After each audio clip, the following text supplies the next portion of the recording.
Сегодня мы будем разбираться с темой меркурианцев. У нас продолжается серия видео по внешности и планетам. Ну да, вроде бы все очень хорошо. Все очень хорошо.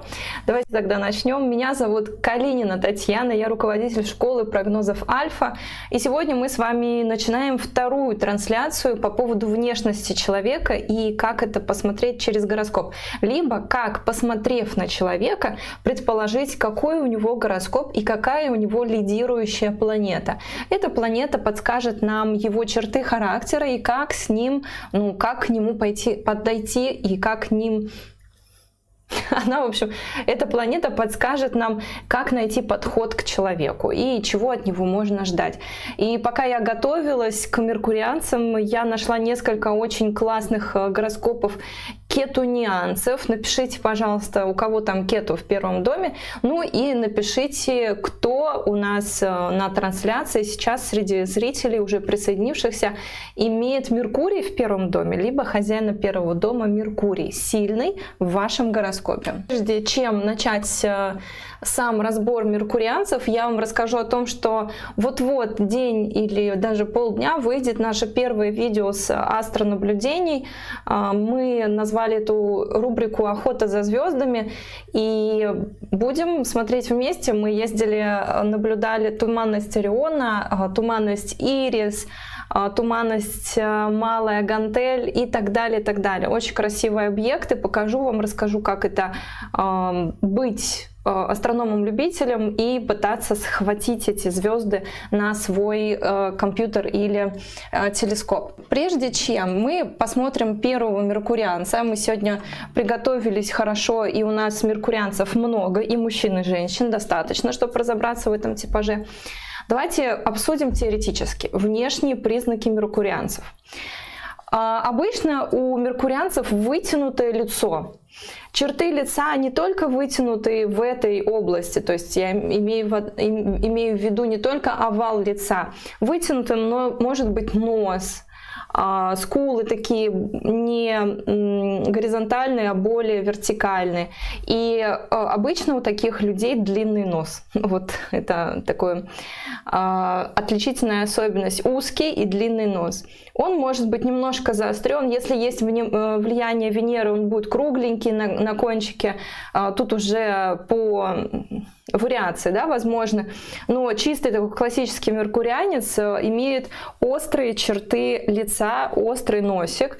У него острые уголки губ. И я вам покажу, что это такое. Вы сейчас, наверное, думаете, о чем она? О чем она? Ну, у всех уголки губ как уголки. Нет, я вам покажу одну актрису, которая прям таки идеально показывает, что это такое.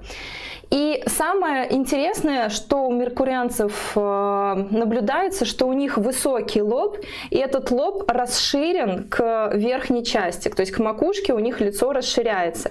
И оно имеет тенденцию быть треугольным. Вот эта нижняя часть лица у меркурианцев слабо развита обычно, и она заостренная, то есть острый подбородок, не раздвоенный, не широкий. Небольшая челюсть, у них могут быть крупные зубы и небольшая челюсть, поэтому зубы не всегда ровные, прямые.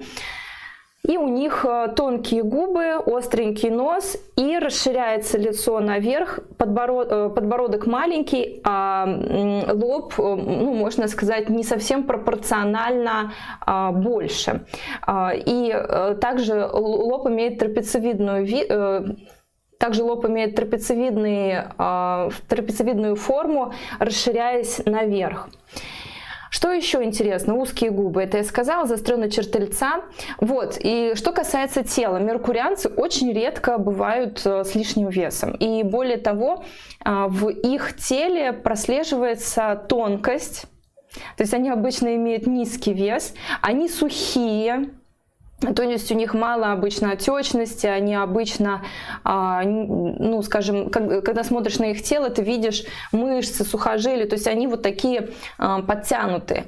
Обычно они имеют высокий рост, и им сложно набрать мышечную массу. Я имею в виду мужчин. Мужчины-меркурианцы, им сложно качаться, сложно набирать вот эту мышцу.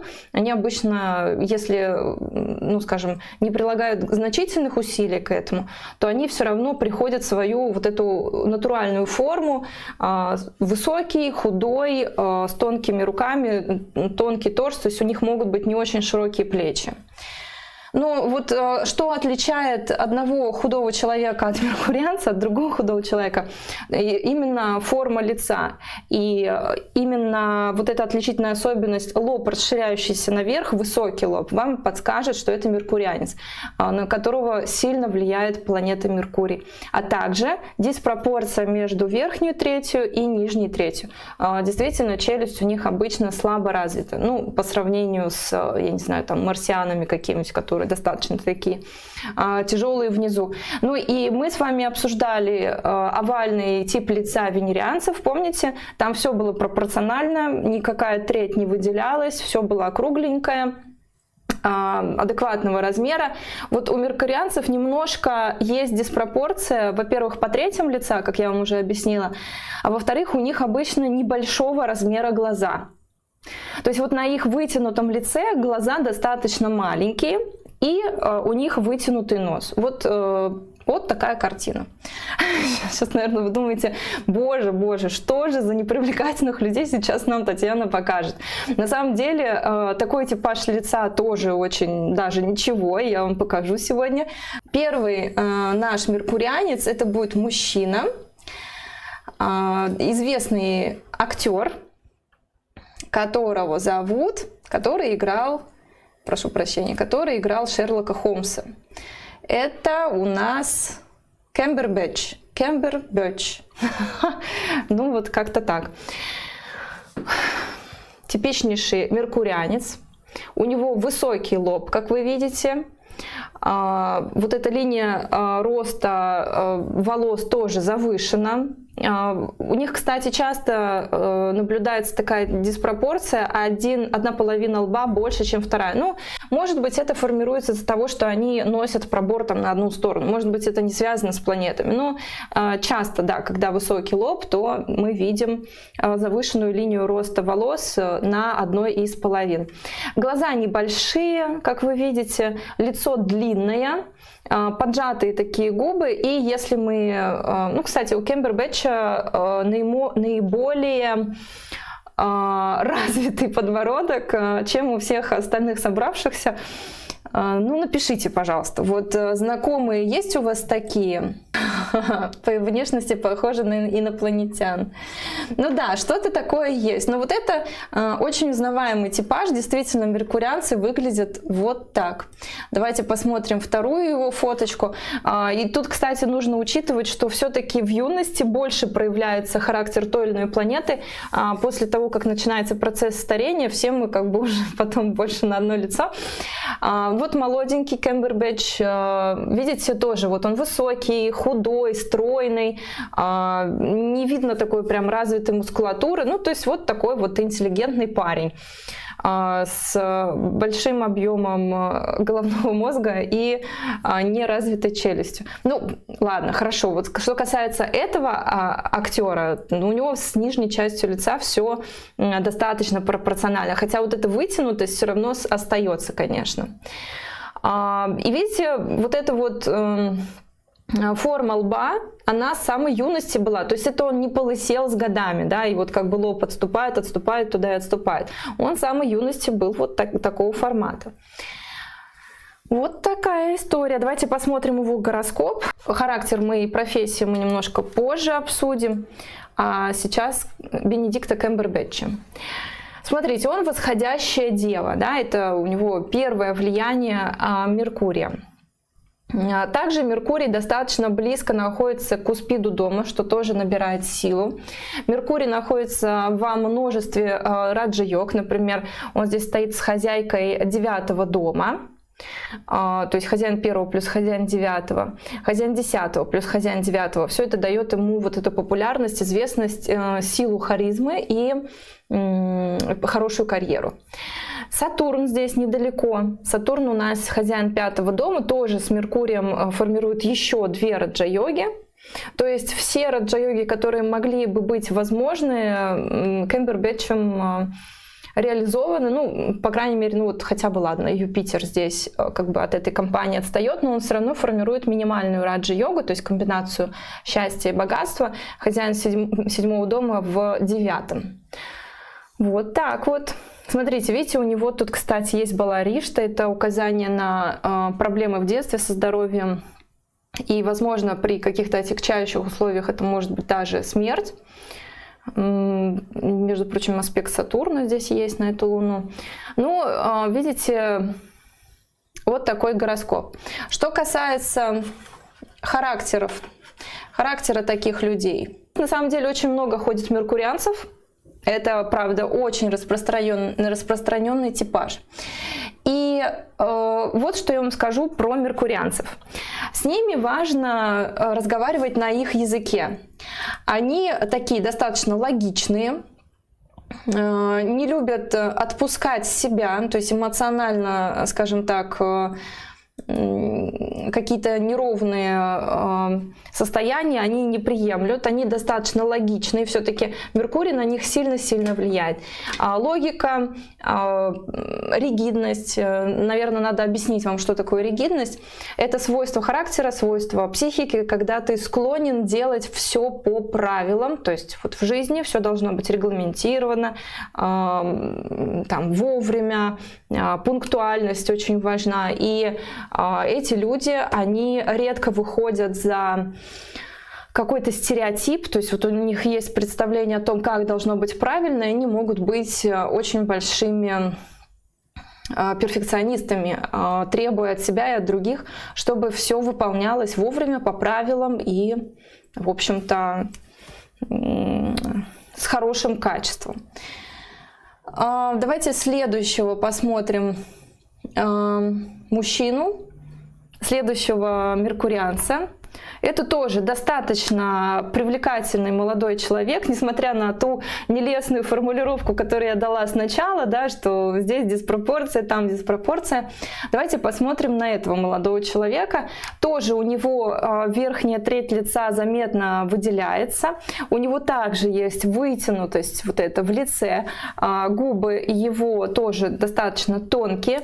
Но вот здесь нос большой, но он немножко скругленный. Все-таки влияние Венеры там какое-то должно прослеживаться. И небольшие глаза. Видите, здесь мы уже с вами, скажем, не привязываемся. Светлый это типаж, темный это типаж. Камбербэтч был с светлыми глазами, этот с темными, еще более темными глазами. Да? Здесь мы не привязываемся к цвету волос и цвету глаз. Потому что в зависимости от национальности, ну, есть национальные черты, да, все карие глаза. Что теперь меркурианцев там нет? Конечно, там меркурианцы есть. Ну, также, да, вот интересная внешность. Посмотрим на его гороскоп. Зовут его Райан. Он, кстати, бывший муж Скарлетт Йоханссон. По-моему, он первый муж Скарлетт Йоханссон, у нее 3 мужа. И сегодня гороскоп Скарлетт Йоханссон мы будем разбирать в мастер-классе Навам Шадаш. У меня сегодня вечером, в 7 часов вечера начинается мастер-класс. Если кто-то не присоединился, залетайте на огонек. Тема будет про то, как определить, когда познакомлюсь с будущим мужем, когда он сделает предложение, когда будет свадьба, и если там предполагается разрыв-развод, как определить разрыв и развод. Они, может быть, ну, там, не в один период случаться, в промежутком там, в год, 2, 3. То есть вот как вот эти вещи определить и различить, потому что далеко не каждый астролог, он может такими вещами оперировать. Обычно ограничивается все трактовками, ну, как бы у вас все будет хорошо в личной жизни, то есть в этот год вы, наверное, повстречаете какой-то стоящий для вас вариант, да, который можно рассмотреть для брака. А по сути, как бы можно там зарыться еще интереснее. Я кидаю ссылочку вам на мастер-класс, а мы давайте продолжим про Райана Рейнольдса, первого мужа Скарлетт Йоханссон. У него 3 мужа. И у нас есть 3 даты знакомства, 3 даты, когда помолвка, потом свадьба, 2 развода, 2 разрыва. То есть одна Скарлетт Йоханссон нам материалы подкинула на мастер-класс. Что говорить об остальных? Какие тут могут быть еще комментарии? Меркурий в экзальтации, в первом доме. Видите, он, кстати, этот Меркурий в Читтре находится. Читтра как раз очень-очень творческая накшатра. И совершенно нет ничего удивительного, что Рейнольдс актер голливудский. То есть все тут закономерно. Венера, кстати, у него не такая уж яркая и проявленная. Да? И мы могли бы предположить, что это гороскоп какого-нибудь ученого. Но Меркурий стоит в очень творческой накшатре, именно в Читтре, символ которой бриллиант или жемчужина. И вот такие люди становятся очень творческими, приверженными к красоте, эстетике и какому-нибудь виду искусства. Такой интересный 2-й дом у него, конечно, Раху, Марс. Интересно, употребляет ли он алкоголь в каких-нибудь необычных дозах. Если знаете, напишите.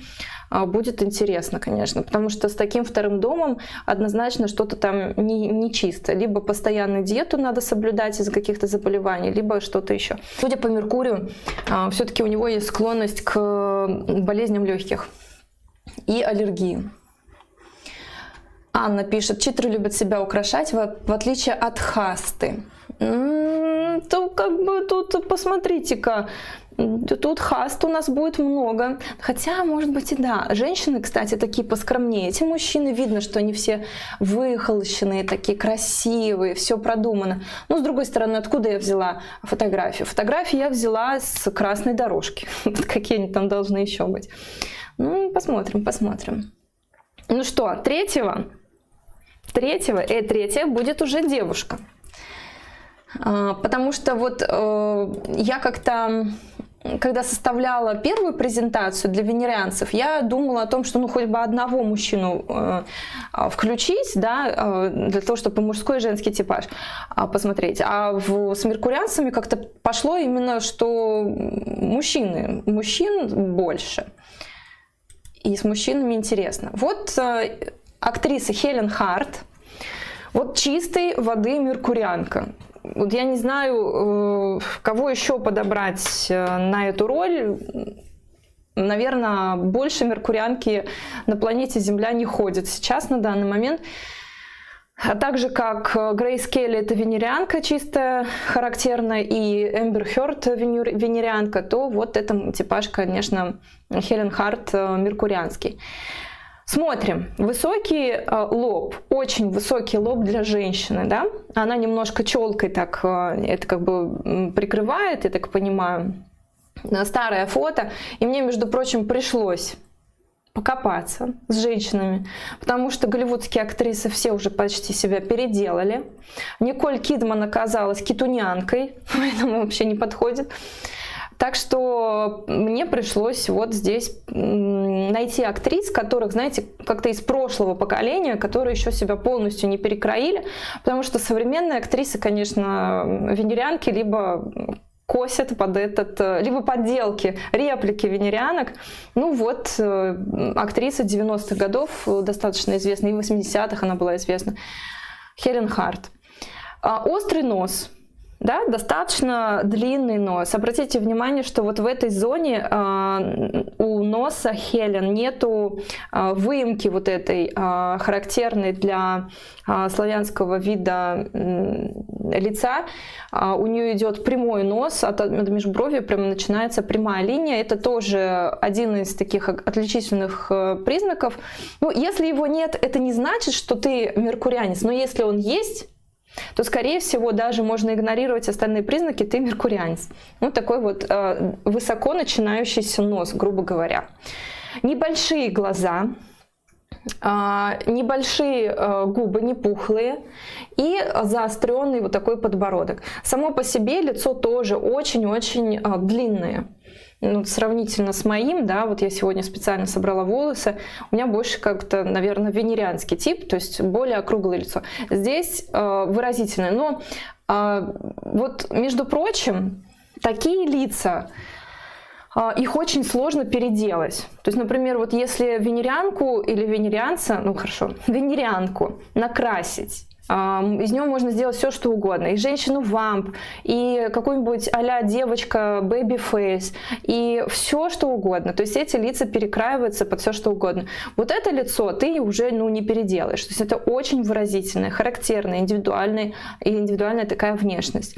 Обратите внимание, что у меркурианок, кстати, чаще прямые волосы. Вот все-таки волны — это такая мягкая венерианская энергия. Вот эти женщины, они более практичные, они собранные. Эти женщины редко бывают страстными любовницами. Это такие собранные, которые, ну, скажем, в отношениях все будут просчитывать. Вот напишите свое мнение по этому поводу, свой опыт, или вы меркурианка, напишите свое мировосприятие. То есть женщинам-меркурианкам им важнее, чтобы эти отношения вели к дружбе, чтобы они были с интеллектуальной вот эта близость, с интеллектуальной близостью, с близостью интересов, чтобы вместе было не скучно ни в коем случае. И секс — это не главная сфера жизни, то есть в этих отношениях. В отличие, кстати, от первого типажа, который достаточно такие активные. Да, давайте посмотрим гороскоп тогда Хелен. Хелен — дева. Она восходящая хаста. И вот тут, кстати, может быть, комментарий нашей подписчицы подтверждается, да, что женщина, ну, она другая, чем вот эти мужчины. Они прямо видно по ним, что они себя любят очень. Эта женщина такая более сдержанная, скажем так. Здесь у нас Меркурий. Меркурий рядом с Венерой. Вот она выбрала себе венерианскую профессию. Обратите внимание, что у нее хозяин 10-го вместе с 8-м, с хозяином 2-го дома денег. То есть карьера, деньги, все в 9-м доме, все легко дается. Тут сильная такая а-ля Дхана-йога, а-ля Лакшми-йога. Сатурн тоже силен, 5-й дом сильный. Что у нас с этим Меркурием? Он в критике, солнечный накшатре. Ну так, в общем-то, ничего такого особенного с этим Меркурием. Ну вот, такая у нас меркурианка. Интересно, что у нее, видите, Гаджа Кешари-йога такая красивая в 7-м доме, говорящая о том, что она может вращаться в кругу очень высокопоставленных людей или как бы самых талантливых, самых выдающихся людей своего поколения. Вот это вот соединение Юпитера и Луны, состоящее из благоприятных управителей. Вот Луна — хозяйка 11-го дома достижений, Юпитер — хозяин дома счастья, дома брака, личных отношений. Ну, очень сильный, конечно, гороскоп. Тут и 9-й дом, и 5-й, и 7-й, все сильны. По сути, здесь очень мало каких-то слабых таких мест. Да, и Раху, Кету экзальтированы. Ну, Марс, может быть, вот чуть-чуть Марс такой балансирует немножко, дает чуть-чуть негатива, но сама по себе карта шикарная, конечно. Марина пишет, что значит меркурианка. По асценденту смотрим. Да, я подбираю для вас людей, которых гороскопы и внешность максимально совпадают. То есть это яркие представители типажа. Естественно, мы с вами понимаем, что у нас всего 9 планет и не 9 типажей личности. То есть люди все очень индивидуальны.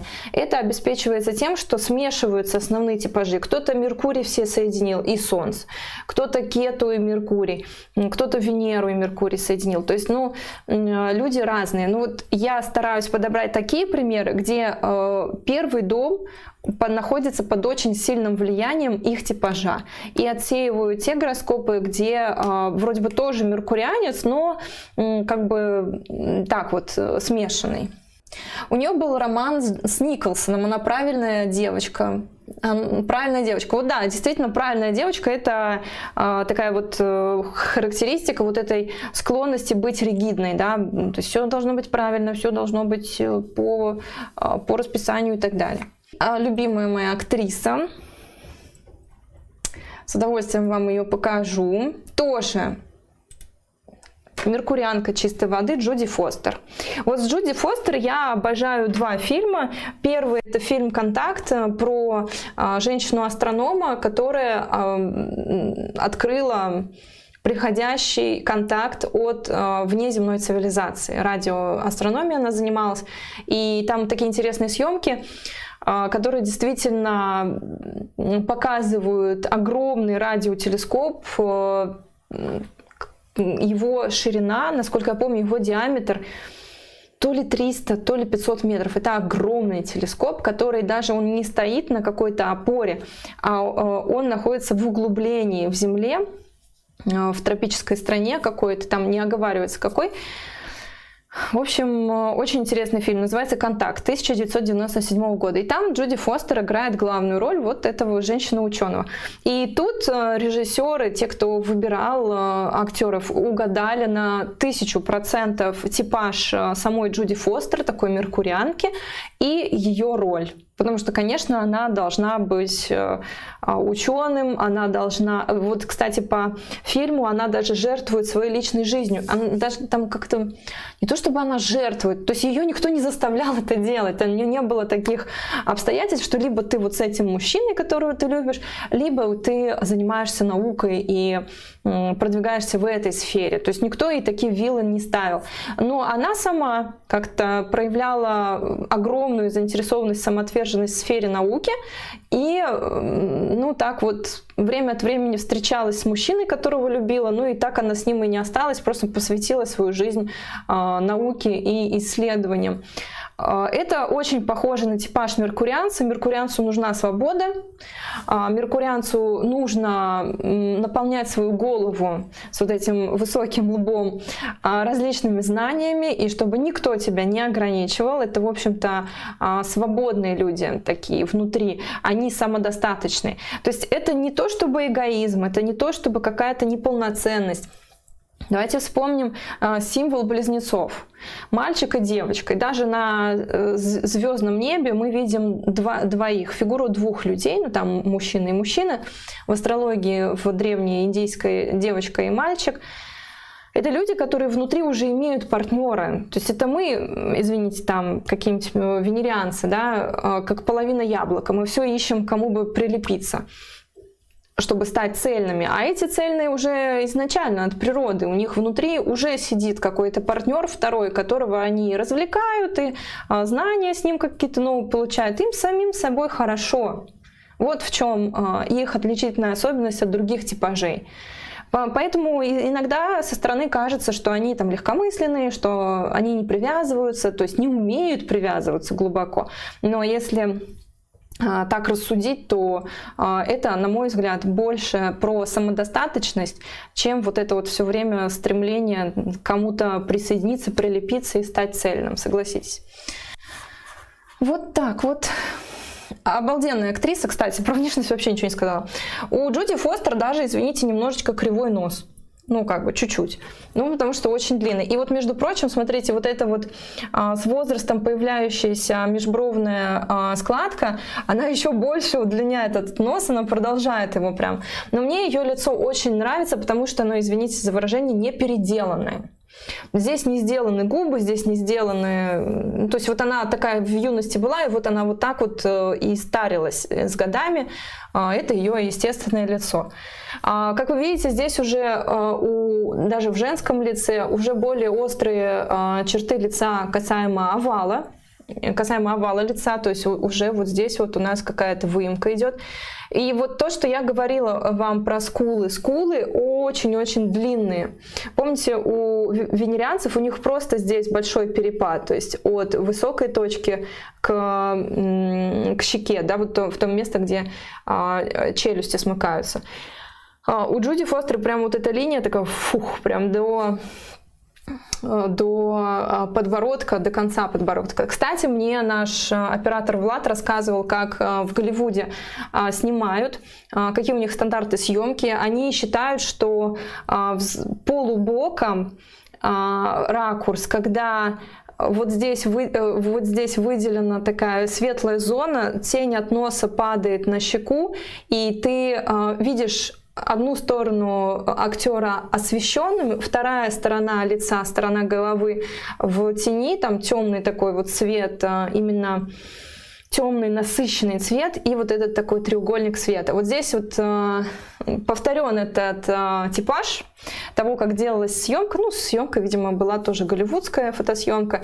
Видите, одна часть лица более освещена, вторая спрятана тенью.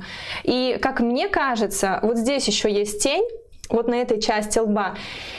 И вот это длинное лицо, оно как бы немножко светом скорректировано фотографом, то есть отрезана тенью вот эта часть и немножко затемнена вот эта часть, чтобы сделать лицо более сплюснутым. Ну так они его сплюснутым сделать не могли, конечно, это нереалистично, а вот поменять с такой вытянутости на такую вполне красиво.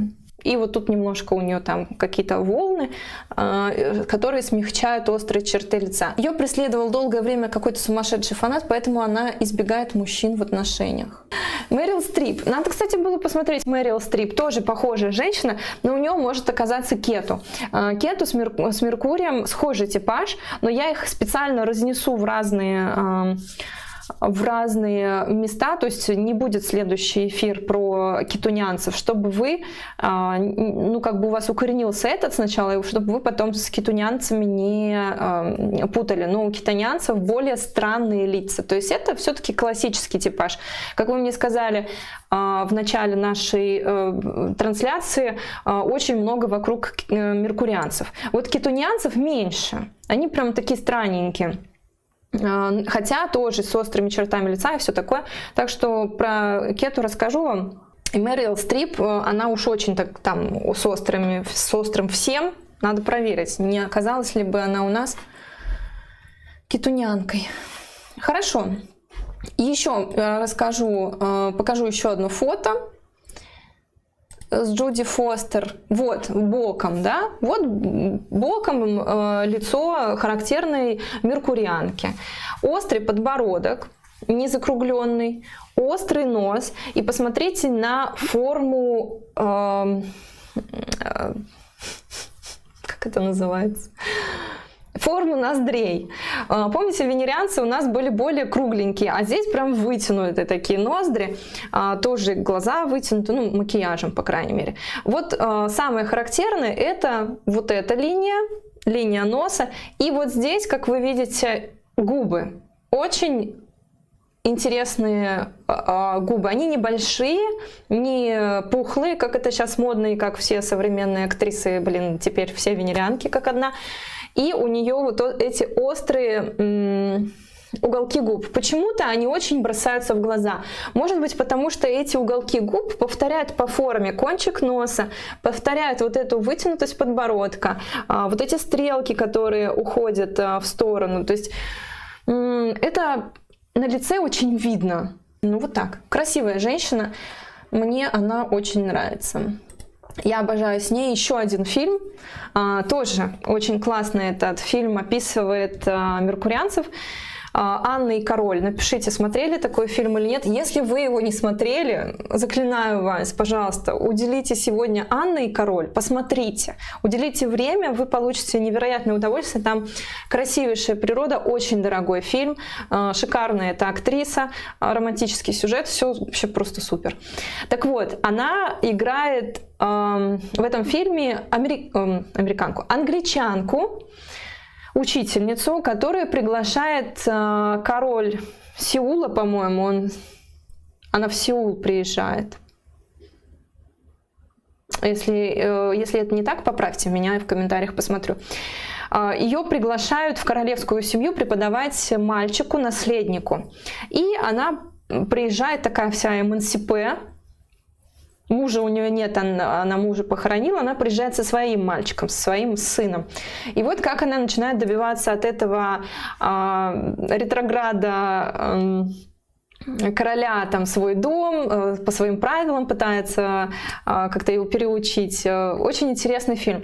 И вот она такая вся правильная, ригидная. И несмотря на то, что она влюбилась безумно в этого короля, и он в нее тоже, все равно она очень держала границы, она даже не приняла какой-то подарок, дорогой там перстень, который он ему подарил. То есть она прям очень правильная. Мораль, мораль и мораль. И фильм прекрасный. Актриса прекрасная, чисто меркурианка. Почему вот здесь тоже, да, талант постановщиков, талант режиссера выбрать на роль актрисы меркурианку. Разве венерианка смогла бы сыграть такую роль? Учительница. Ну вот как бы оплот женского образования в 19 веке, я не помню, в 18, может быть, это даже на границе 18-19 веков происходит действие вот это. Точно не помню, но идея заключается в том, что это вообще супер, да, для них, для тех времен женщина, учитель, который путешествует с ребенком без партнера вообще на другой конец земли, это просто супер отважный поступок. И меркурианка с легкостью вот этой, которая преимущественно им свойственно, с любовью к путешествиям, с любовью и самоотверженностью к тому делу, которое она делает, любовью к знаниям. Она не могла быть учительница другого типажа, но не могла она быть другая. Я видела этот фильм, как король ее завожал. Да, я помню вот эту фразу, когда ему какой-то слуга говорит, даже не слуга, это был премьер-министр, то есть или военный министр, какой-то очень большой чин. И они там все хлопнули вниз его приветствовать, значит, лбом в пол, а она стояла. И гордо подняв голову, и он сказал, правитель, эта женщина осмелилась стоять в вашем присутствии, она считает себя равной мужчине. А он такой помолчал и сказал, что она себя считает равной королю. Вот это было очень круто. То есть вот, блин, классный фильм. Так что, да, король ее зауважал. А у меркурианцев еще уши немного торчат? Обычно нет. Честно говоря, обычно нет. Они все вот такие какие-то вытянутые, понимаете? И уши у них обычно прижаты. Ну и чаще всего у них ровные волосы все-таки. Если про женщин. Сиам, страна Сиам, все правильно. Давайте посмотрим гороскоп Джуди Фостер наконец-то. Да? Вот интересно, как она там выглядит. Это Хелен Хант, наша предыдущая меркурианка, теперь Джуди Фостер. Та-дам, как говорится. Меркурий в первом доме. Ой, вообще, да. Лагна здесь, кстати, уже Джиештха. Джиештха. Это чья накшатра? Кто управитель накшатры Джиештха? Ну-ка, ребятушки. Кто? Меркурий. Да, правильно.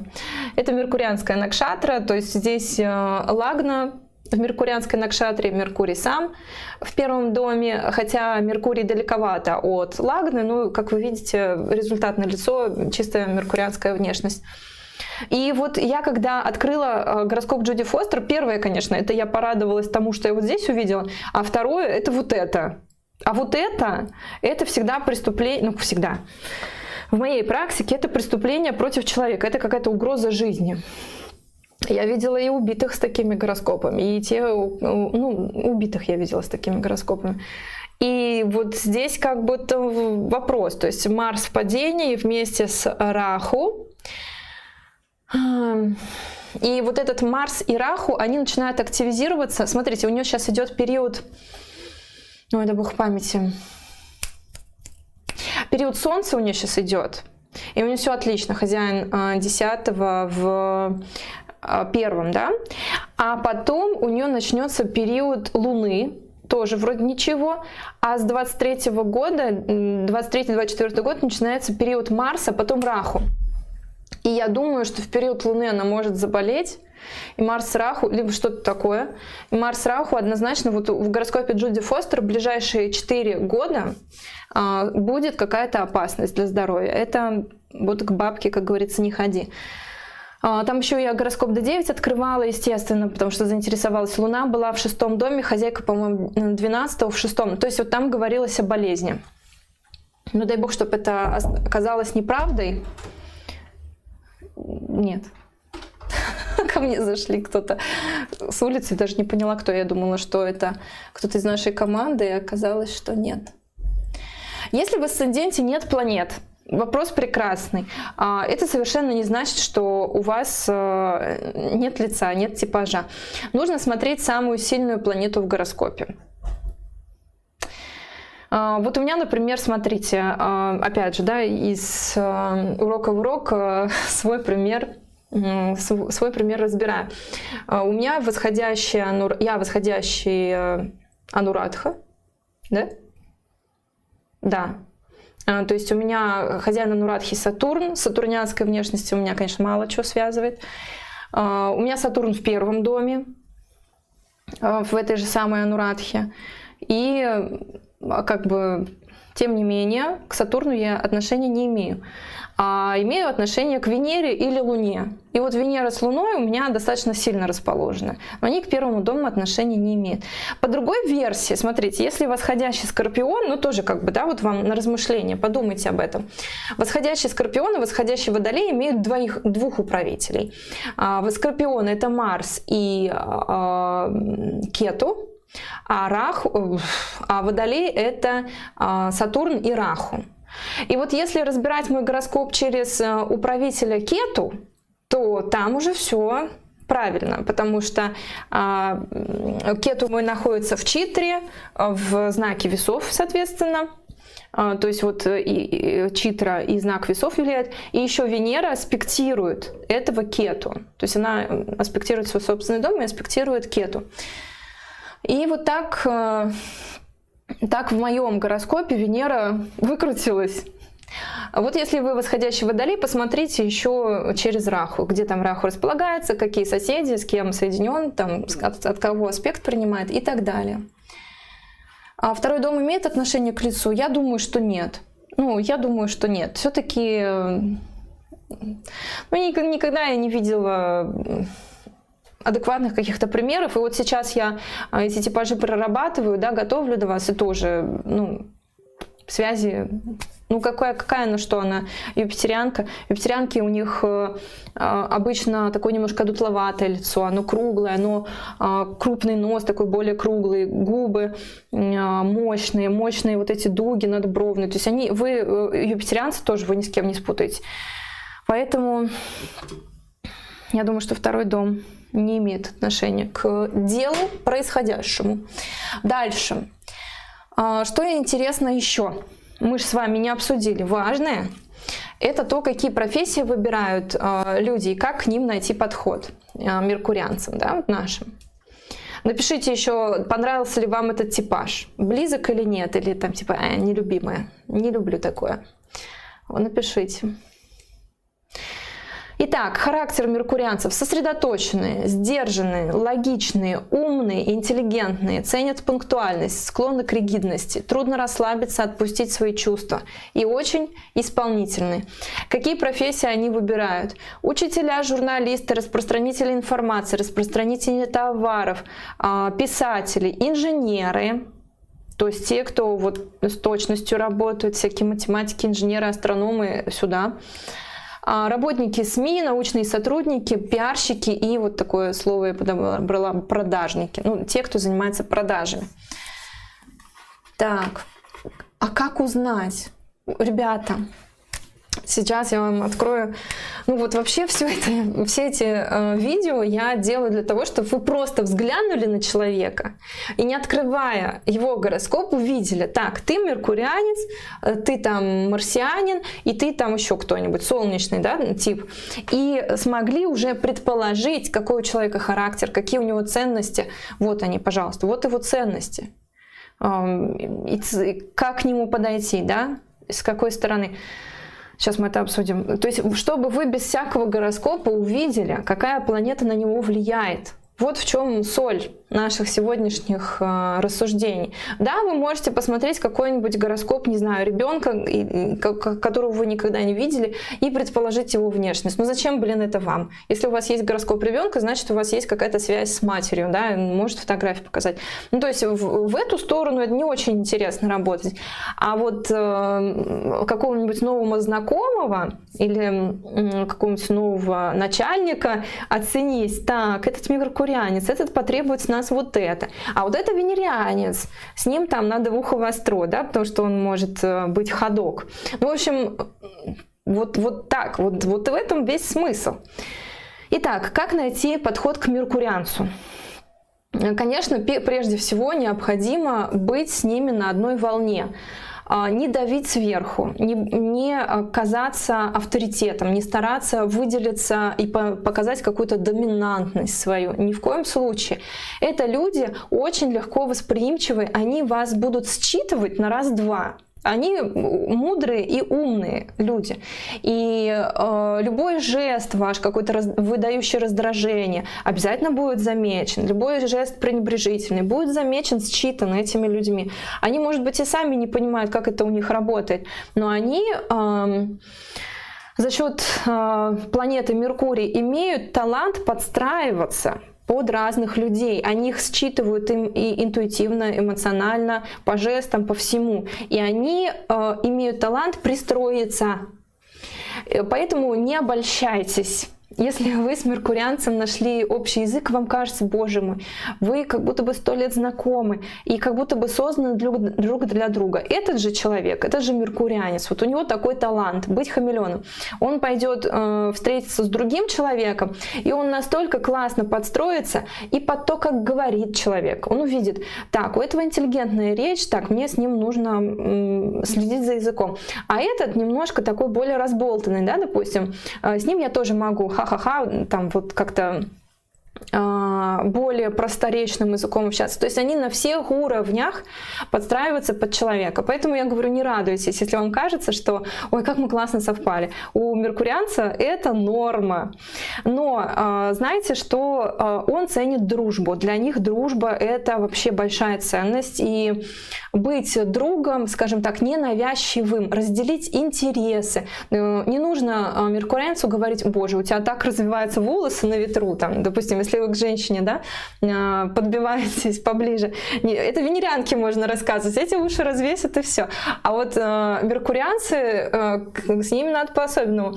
Нужно спросить, а что ты читаешь, а что ты слушаешь, а что там интересного, там, не знаю, днем случилось. Ну, и, в общем, надо выяснить, какие у них интересы. И именно постараться проникнуться, то есть вникнуть в то, что же там этой меркурианке интересно. В чем ее вот там привлекает в этом деле или в этом случае и так далее. То есть с ними нужно вот так. Не надо их хвалить, не надо их трогать. Нужно покорять их интеллектом. Ну, естественно, если интеллекта не хватает, меркурианка быстро это почувствует. Меркурианец тоже. И будете вы изгнаны из сердца раз и навсегда. Так. Очень нравится меркурианца. Да, согласна. А меркурианство передается по наследству? Нет, не передается. Вот, кстати, меркурианки пишут: я дева, у меня лагнеш в 6-м доме, 1-й дом пустой. Характер полностью меркурианцев меркурианский, а внешность мимо. Так, а вторая пишет: а про внешность тоже не особо ценю комплименты, еще не очень люблю, когда меня трогают. Ну, потому что они, да, вот всегда говорю, заинтересуйте меня, интересные беседы. Я и говорила про то, что они не отпускают чувства, у них нету такой вот этой тактильной чувствительности.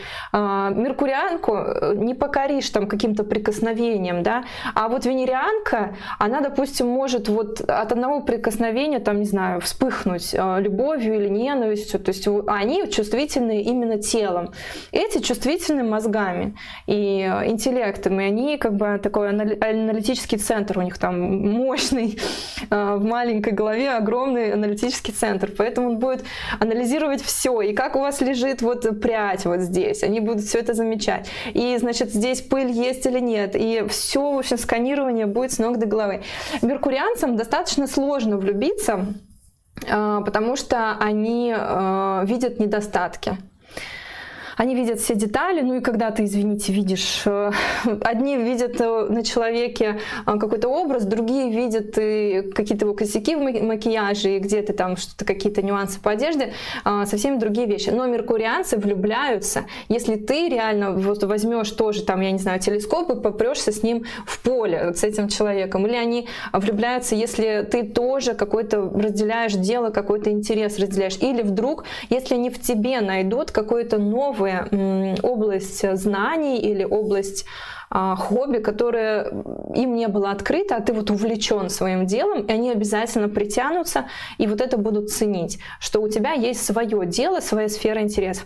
Ну и опять же, если отношения с меркурианцами, то ни в коем случае никакого смешения границ, наступания на границы меркурианца. Ему нужна легкость. Ему нужно понимать, что он отдельная личность, все-таки, извините, и никакого давления, манипуляций, жалости к себе, там всего такого, да, вот этого. Ты меня не любишь, ты мне не уделяешь внимания, не работает, doesn't work. Угу. Меркурианка, облом пикапера. Согласна, да. Это точно. Вот, ну и поэтому и профессии, смотрите, такие описательные. Это профессии, которые связаны с тем, чтобы собрать большое количество информации и потом распространить.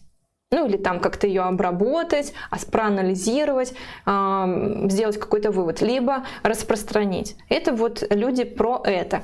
Кстати, между прочим, сейчас у меня возникла идея, пока я вам рассказывала, что, возможно, еще от Макарака каким-то образом влияет на сущность человека, ну, естественно, вот по вот этим типам. Я думаю, что от Макараку можно в целом прогонять вот по тем же алгоритмам, но я думаю, что все-таки от Макарака мало влияет на внешность. Все-таки внешность, она привязана к, скорее всего, к Лагни, к первому дому, D1, D9, хотя бы к Накшатре, Лагни, вот к этим точкам должна быть привязана. Что касается от Макараки, тоже вот, учтите, что меркурианцы, вот они от Макараки тоже прочитываются, но не внешне. Точно про границы и манипуляции со мной не прокатывает, да? Но Виктория, которая написала этот комментарий, она меркурианка. Дальше. Я хочу вам рассказать, ну вот в основном про меркурианцев сегодня мы поговорили. Я вам хочу рассказать тем безумным меркурианцам, которые начинают, да, изучать астрологию, показать вам наш новый курс, который стартует уже на следующей неделе. Этот курс для тех, кто начинает профессионально заниматься астрологией. Да? Я не буду говорить слово «начинашки», потому что вы можете быть уже далеко не начинающим. Можете уже сами много чего изучать или в других школах учиться. Называется этот курс «Моя профессия астролог».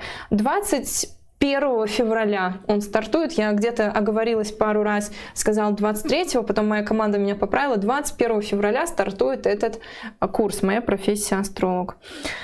И здесь вы найдете, во-первых, универсальные знания и западной астрологии, и джотиш, то есть сможете определиться, за какую вы команду. На самом деле я хорошо отношусь и к одной команде, и к другой, и харарной астрологией пользуюсь очень-очень много и часто, и использую в практике и для себя. Самое главное, потому что те, кто начинает учить астрологию, они еще, по сути, не знают, застрянут они в этой теме, да, будут они профессионально реализовываться здесь, или эти знания просто нужно будет оставить для себя. И я не хочу, чтобы вы долгий какой-то путь такой проходили, что, ну, давай, мой дорогой, через 30 лет и 3 года ты, значит, станешь астрологом и начнешь что-то соображать. Нет, у нас в этом курсе собраны такие знания, которые вы можете применить здесь и сейчас. Вот как на нашем эфире, да, там внешность такая-то, ценности будут, скорее всего, такие-то, подход вот такой, здесь не ходы, сюда ходы, не прикасаться, зато разговаривать. Вот примерно такой формат. То есть у нас на курсах вообще нету какой-то философии, религии, там долгих вот этих рассуждений. Ну, мой стиль повествования и темы, которые я выбираю, вы знаете. Поэтому мы совмещаем и западную, и восточную астрологию, чтобы вы вообще определились, что вам больше нравится. Может, вас зацепит западная, может быть, джотиш. Плюс вы сможете из западной взять очень практичную технику гороскоп вопроса, чтобы отвечать себе на житейские какие-то вопросы. Там, где моя шаль, вернется ли кот, я не знаю, там, ну, даже вот до таких вот доходит вещей, что даже на такие вопросы можно с точки зрения астрологии ответить. Ну, какие-то более серьезные темы, менять работу или не менять, доверять этому человеку или не доверять, покупать ли доллар, я не знаю, там, можно ли этому застройщику доверять и взять у него квартиру, там, выплачу ли я кредит, дадут ли мне этот кредит, все что угодно. Вот такие вещи мы уже после курса начинающих вполне можем делать самостоятельно себе или там близким, набивать руку, ну и потом уже когда-то уже в каком-то профессиональном ключе это делать. Ну и все у нас про прогнозы. Как вы видите, мы прогнозы долбим одну тему. И я считаю, что это правильно. То есть это не просто маркетинг. Мы углубились в одну нишу, и мы в этой нише, ну, хедлайнеры, как это говорится. То есть мы здесь и открытия какие-то делаем, новые техники. И вот тот же самый мастер-класс вечерний, который вот у меня через час начнется, он тоже будет по формулам, которые в ноябре 2021 разработаны окончательно. Ну, как окончательно, то есть сформулированы, да, в ноябре 2021. А это, извините, всего 2-3 месяца назад. То есть до этого ни в школе не было этих знаний, ни, я думаю, я, конечно, не проверяла всех, но я уверена, что нигде это не должно быть, не должно было мелькнуть. Так, ну, конечно, мы даем алгоритмы, как разбирать гороскопы, совмещаем натальную астрологию, это вот ту, которую долго изучать, и хорарную астрологию, которая там 10 уроков, и ты уже все-таки ты уже уверенно как бы можешь делать что-то, на какие-то вопросы отвечать.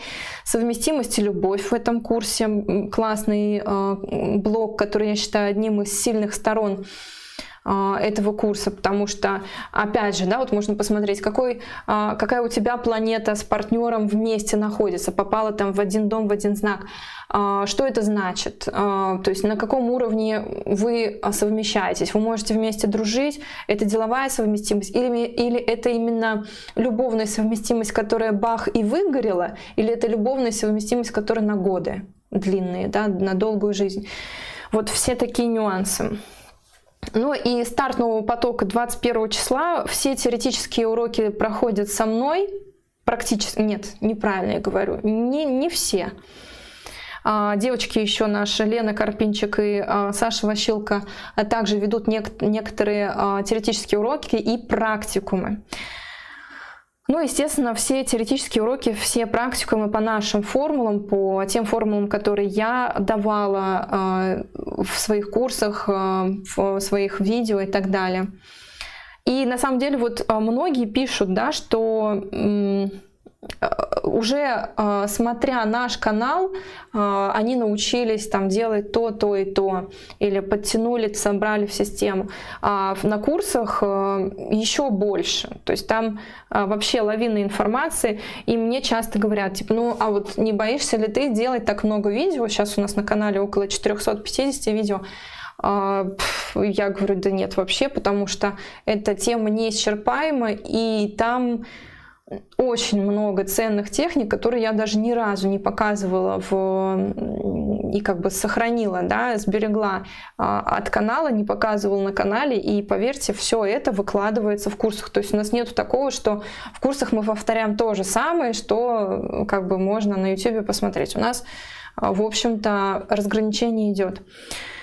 Так, ну и здесь я оставлю ссылочку на эту страничку, чтобы вы могли ознакомиться с программой. Тут 22 урока, достаточно серьезный длинный курс, он идет 4 месяца. Ну, мы его планируем на 4 месяца. Возможно, он будет немножко дольше, если там какие-нибудь майские праздники, что-нибудь такое, вот, что-нибудь такое. То есть, ну, какие-то адекватные причины могут задержать нас на недельку, на 2, но планируется, что 4 месяца мы будем учиться. Вот. По этому курсу есть рассрочка, то есть можно будет учиться с рассрочкой до 12 месяцев, разбив сумму на самые такие скромные суммы. И смотрите, если пролистать полностью страницу, да, то вот здесь вы находите интересный файл «Страницы планет». Транзиты планет.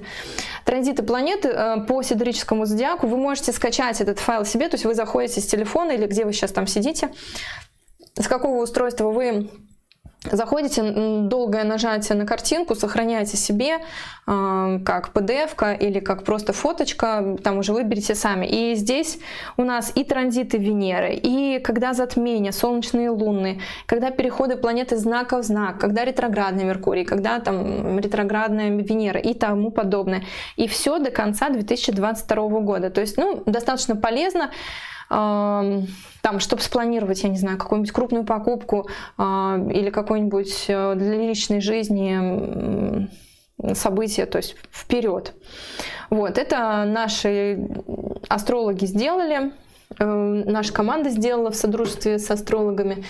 Так что пользуйтесь, заходите, пользуйтесь, забирайте этот файл себе, будете пользоваться целый год.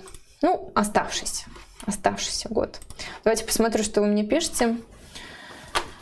Так. Ребят, подскажите, где можно рассчитать свой гороскоп? Пожалуйста, ответьте человеку.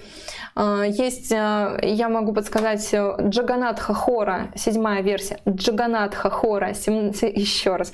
Джаганатха Хора, 7-я версия. В Гугле лежит бесплатно. Либо там lagna.ru, зайдите, рассчитайте свой гороскоп онлайн.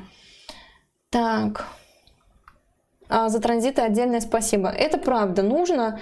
Я себе тоже сохранила. Буду пользоваться таким прекрасным файлом. Спасибо вам большое, мои дорогие меркурианцы, солнечные люди, мои марсиане, мои кетунянцы, венерянки и так далее, тому подобное. Спасибо, что вы были на втором нашем эфире. Я надеюсь, что вы поделитесь этим видео с друзьями или напишите мне комментарий. Ну и что, я уже заканчиваю, потому что у меня уже минут через 40 начинается мастер-класс вечерний. Мастер-класс по Навамша Даши, по гороскопу брака и по событиям в браке. Всех люблю. Встретимся на следующем эфире. Скоро я еще один типаж вам подготовлю. Всем пока-пока.